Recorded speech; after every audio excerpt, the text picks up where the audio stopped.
Hi there everyone, welcome to my channel. So in this video, I will discuss and teach you guys on how to square a number using Math.Pow method in JavaScript programming language. Before we start, I would like to say thank you so much to all my viewers, silent viewers, and supporters in my channel. Thank you for watching my videos.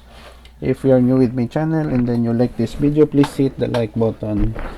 Don't forget to share and please support my channel guys by clicking the subscribe button. So let's begin.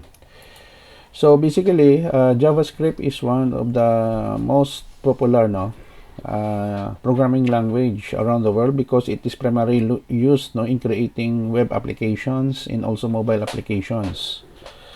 Along the way, there are so many built-in functions in JavaScript that makes computer programming much easier.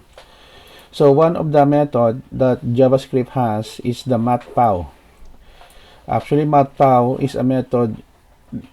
Pow means power, no? So in order for us not to square a given value in JavaScript, squaring a number means we just multiply the number by itself.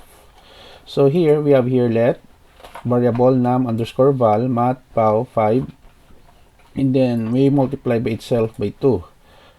Console.log num underscore val, it will display 25. So basically, when I just change the value here, instead of 5, let's say we have 8, we have 64, 9, we have 81, 4, we have 16, 3, we have 9, 2, we have 4, and 12, we have 144. I'm using play code IO, so it is real time, no? When we change the value, automatically it will perform computation directly here. Okay guys, so this is the end of our short tutorial video on how to square a number using Math.Pow method and play code IO in JavaScript programming language. Thank you so much guys for watching. I hope that you have learned something new in this tutorial video.